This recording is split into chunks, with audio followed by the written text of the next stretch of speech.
Bien, bah écoutez, je prends les 14 premières minutes. Donc, comme je suis très bavard, j'ai toujours peur de ce que je suis. Peut-être juste trois ou quatre remarques qui sont des remarques d'économistes. La première remarque, c'est que je suis bluffé, non seulement par l'ensemble de la journée du Club Landois, mais plus particulièrement par le fait que je dois participer à beaucoup d'événements comme un économiste. Jusqu'à preuve du contraire, je n'ai pas vu une seule fois le thème des rapports entre logements, alors tout le monde l'a en tête, mais sur un plan de débat, le débat sur les rapports entre logement et le travail. Nulle part. Donc je dois dire que le Club Landois et sa fondatrice, franchement, je me permets de vous dire, vous devriez l'applaudir. Deuxième remarque, en réalité, ce débat, de manière très intuitive, pas du tout académique, ce débat est très présent. Tout le monde a en tête l'idée que le télétravail bouleverse les rapports entre le travail et le logement, l'endroit où les gens sont installés.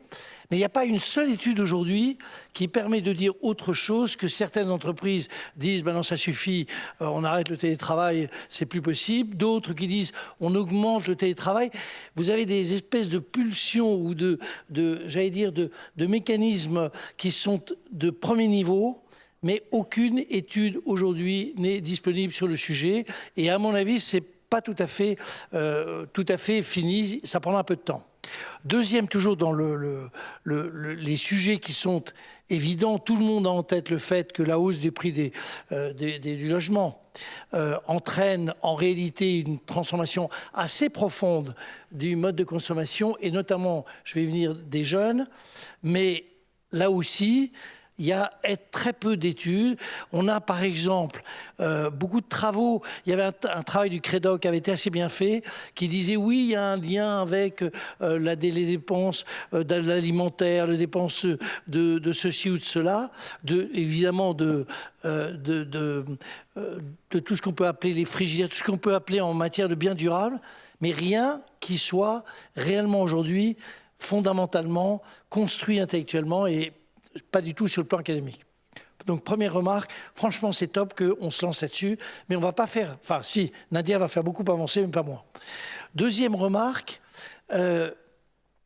l'idée même de ce lien est en fait quelque chose qui ne concerne pas finalement tellement les seniors. Je sais qu'on a tous en tête l'idée du travail des seniors, mais dans les faits, ce sont plutôt les juniors qui sont concernés. Alors là, il y a quelques chiffres. On sait qu'en moyenne, les jeunes salariés dépensent 36%, je crois. Hein, je suis avec les grandes spécialistes, donc je suis très prudent. 36% de leurs revenus sur le logement, pour des logements qui sont souvent pas top. Donc on est bien conscient du fait qu'il y a de l'intergénérationnel. Ça commence à se quantifier, mais rien qui ne soit complètement, au fond, établi. Troisième remarque, une remarque vraiment d'économiste. Si vous m'autorisez un tout petit détour en une minute, les problèmes auxquels toute politique économique dans notre pays va être confrontée, c'est l'idée qu'il y a trois transitions absolument majeures qui touchent à la fois le climat, qui touchent la démographie et qui touchent le numérique. Chacune représente de l'ordre de 50 à 100 milliards par an, à terme.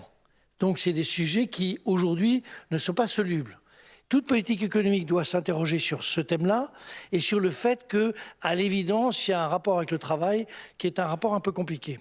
Quand vous regardez bien le logement, il est fondamental sur les deux thèmes. Alors évidemment, il est fondamental sur la dépense patrimoniale, puisque dans les faits, si on veut investir dans notre pays à partir de l'épargne, si l'épargne est très concentrée sur le logement, elle ne le sera pas sur l'intelligence artificielle ou sur les EHPAD. Elle l'est de manière fondamentale pour le travail, mais pour des raisons qui sont évidentes et qui sont ce rapport un peu compliqué que les êtres humains, les travailleurs peuvent avoir avec les distances, la proximité ou tout ce qu'on peut imaginer de lien entre, j'allais dire, l'individu et la communauté dans laquelle il travaille. Donc, toute politique économique aujourd'hui doit mettre au cœur de sa réflexion le logement. Il ne vous a pas échappé qu'à l'heure qu'il est, ça n'est pas tout à fait le cas, même si 1% de logement est au cœur de toute nos réflexions et de notre admiration, mais ce n'est pas tout à fait le cas. Et donc, peut-être que cet après-midi, ce sera le moyen de faire remonter sur la pile du dossier cette idée que le logement, c'est au fond, au-delà des chiffres, des 150 000. Alors il y a beaucoup d'incertitudes. Certains disent que ça doit être 150 000 logements, d'autres 250 000, 350 000. La démographie qui baisse pousse l'INSEE à dire en réalité, il n'y a pas finalement de rareté du logement en France, etc., etc. En réalité, personne n'a d'idée totalement claire sur le sujet. La seule chose qui est importante, c'est de savoir que toute politique économique aujourd'hui doit passer par une réflexion sur la construction de logements et peut-être se séparer d'idées un peu simpliste sur l'artificialisation du mètre carré, du territoire, etc. Enfin, tout ça est quand même, pour le moment, un tout petit peu bêta-sous et pas réellement pensé. Voilà. Ce que je voulais vous dire, vous voyez que c'est un discours d'économiste assez lucide sur ce que nous apportons aujourd'hui, mais on lance la discussion aujourd'hui, je crois qu'on est le 18 janvier, il est 15h20, à 15h20, on lance la discussion dans le pays. Merci beaucoup, parce que c'est vraiment, pour moi, très important de pouvoir venir parler du logement dans cette journée qui parle d'un nouveau contrat social, parce que Action Logement, c'est un contrat social qui a 70 ans, en fait, puisque en 1953 a été mis en place, a été instauré le 1% logement, donc qui correspondait à l'époque à 1% des salaires des entreprises de plus de 10 salariés. Maintenant, on est à 0,45% des entreprises de plus de 50, puisqu'il y a eu un certain nombre de lois qui sont passées par là. Et c'est un organisme qui est paritaire, donc entièrement géré par les partenaires sociaux. On a le MEDEF, la CPME pour le patronat, et on a les 5 syndicats représentatifs, CFDT, FO, CFTC, CGT et CFE-CGC. Et en fait, il y a un accord, en fait, c'est ça qui est assez fabuleux, depuis 70 ans, entre les syndicats et le patronat sur cette question du logement et du logement des salariés. C'est-à-dire qu'on a quelque part, on peut le résumer avec on va dire les rouges qui ont rencontré une espèce de droite chrétienne et ils se mettent d'accord sur le fait que les bonnes conditions de travail pour les salariés, c'est essentiel pour le développement de l'emploi et le développement des entreprises. Et depuis 70 ans, ce pacte, il fonctionne. Et donc, c'est important de dire que dans notre contrat social, il y a des choses qui fonctionnent. Et le ministre Béchu nous disait à nos vœux avant-hier, il faut plus d'Action Logement. Et je pense que c'est vraiment important de se dire de façon contractuelle, on peut apporter des solutions. Alors nous, on n'est pas des régulateurs, on essaye d'apporter des correctifs au marché du logement pour loger et favoriser le logement des salariés. Et donc, quand on sait que la construction d'un logement met plusieurs années, et puis quand il est construit, il va être là pour 40 ou 50 ans, les évolutions du marché du travail, elles sont beaucoup plus rapides. Donc, il y a une évolution un peu constante à avoir pour se dire quelle typologie construire, où construire. Un facteur, par exemple, là vous parliez du flux de construction, mais même on regarde le stock, on a aujourd'hui beaucoup de grands logements, alors que la demande aujourd'hui, c'est beaucoup plus des petits logements, tout simplement parce qu'il y a un desserrement des ménages. Quelquefois, on a besoin pour une famille de 2 logements, alors qu'avant, on avait un grand logement, là, on a besoin de 2 petits logements. Et donc, cette demande, elle est évolutive, et un organisme comme le nôtre, il accompagne chaque année 800 000 salariés dans leur parcours logement, et puis, au fil du temps, on a investi dans des sociétés immobilières de logement social et intermédiaire. Donc, on a un patrimoine propre d'1 100 000 logements partout en France, en métropole, en outre-mer. Et ce patrimoine, il a vocation à loger des salariés, mais également à loger d'autres publics. Donc, c'est surtout dans le logement social, il y a un certain nombre de règles. Et donc, on a des actions et un volontarisme très fort de produire 40 000 logements chaque année pour répondre aux besoins. Donc là, il y a un travail et il y a une connaissance. Donc moi, là, on pourra pourra venir présenter des études sur les besoins de logement parce qu'elles existent en croisant ces différentes données démographiques, croissance de l'emploi pour là où il y a besoin de construire. On réhabilite aussi 40 000 logements chaque année et ça c'est un effort et c'est une responsabilité qu'on a de décarboner notre parc. On a lancé un plan de décarbonation l'année dernière de 70 milliards d'euros pour arriver en 2030 à des étiquettes A, B ou C pour notre patrimoine. C'est-à-dire qu'il y a tout un débat sur les passoires thermiques. Nous, elles sont déjà résorbées. Et donc là, on s'attaque aux catégories E, D. Donc on a cette capacité à faire. Et je pense que c'est bien de mettre en avant que dans le contrat social français, on a mis en place des choses qui fonctionnent bien et qui vont tirer aussi la filière du bâtiment. Alors, vous parliez des jeunes. Et effectivement, dans nos 750 000 aides, plus de 70% sont pour des jeunes parce que c'est eux qui aujourd'hui ont le plus de freins à l'accès au logement. Et il y a un outil qu'on a mis en place récemment depuis 2016 qui est une garantie en fait d'action logement quand vous allez dans le parc privé, puisque aujourd'hui on a des règles quand même assez exigeantes de la part des bailleurs pour louer un appartement et ils demandent des garants importants qui ont des bons revenus. Et quand on n'a pas de garant, quelque part Action Logement est le réseau de ceux qu'on n'a pas. Donc en fait on a garanti 320 000 personnes l'année dernière, c'est plus de 20% des contrats de bail sur l'année dernière. Donc c'est quand même, ça montre l'importance aussi de sécuriser les parcours. Un autre axe très important, et là c'est pour un peu moins les jeunes, c'est l'accession à la propriété. Aujourd'hui la chaîne est bloquée, vous l'avez dit, les taux ont augmenté, ce qui fait que le pouvoir d'achat immobilier y baisse. On a un prêt pour les salariés de 30 000 € à 1%, donc c'est le prêt historique.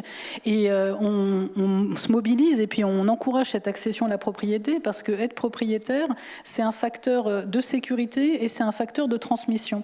Et tout à l'heure, on parlait du bien-être. C'est vrai que quand vous avez un logement à vous, que vous vous sentez en sécurité chez vous, je pense qu'il y a quand même un lien aussi avec comment on est dans son emploi. Et donc pour nous, que ce soit aider à acheter dans le parc, dans le parc de logement, je dirais, avec notre prêt, ou alors à travers des programmes d'accession sociale à la propriété, à travers de la vente d'une partie aussi du patrimoine. C'est autant de solutions qui permettent de sécuriser les salariés dans leur parcours. Donc je pense qu'on a vraiment un axe fort sur les jeunes, mais aussi cette nécessité d'aller vers de l'accession à la propriété. Alors aujourd'hui, effectivement, il faut un peu remettre quelque part l'économie de ce secteur en avant.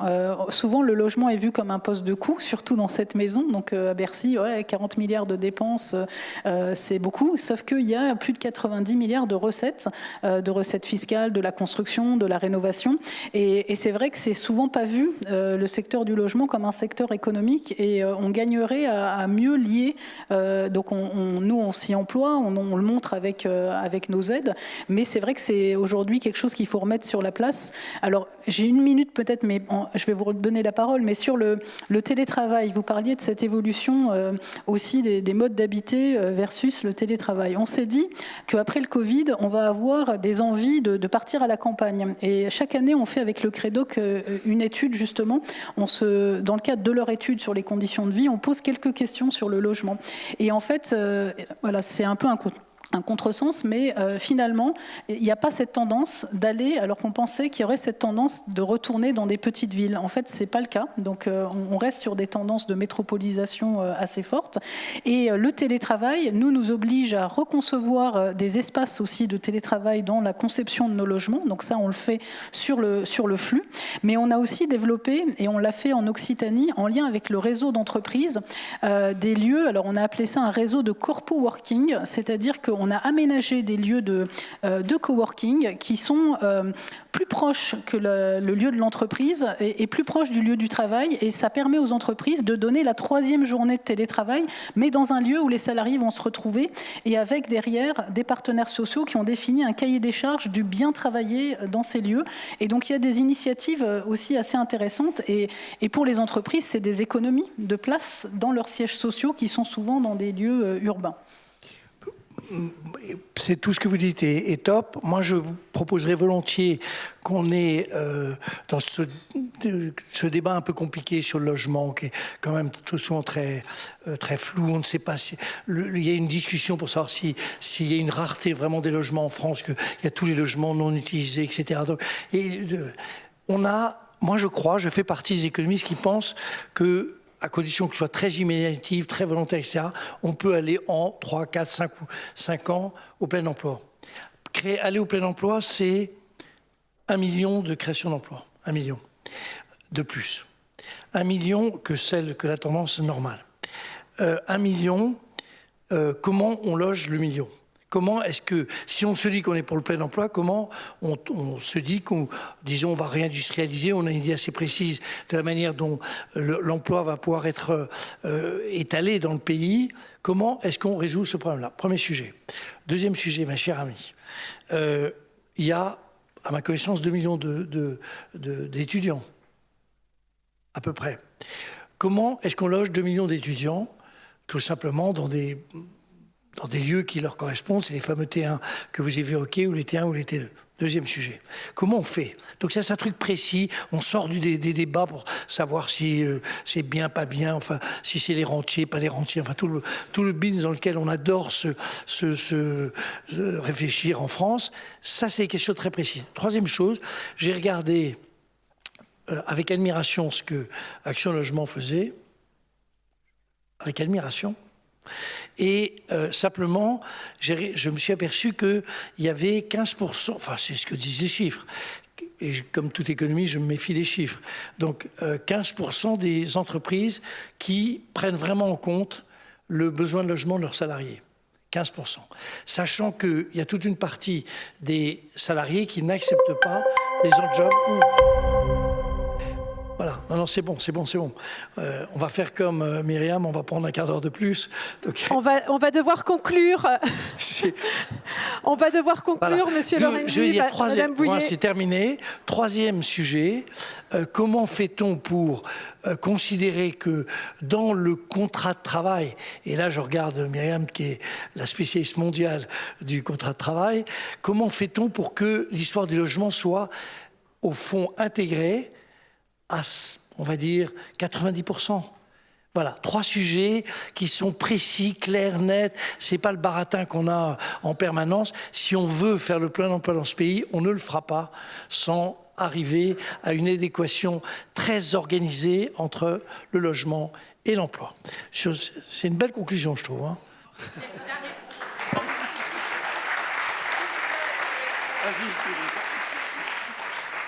Il faut trouver des réponses pragmatiques et simples. Il faut rendre prioritaires ceux qui travaillent. On a des systèmes assez compliqués aujourd'hui d'attribution de logements et il faut les rendre prioritaires.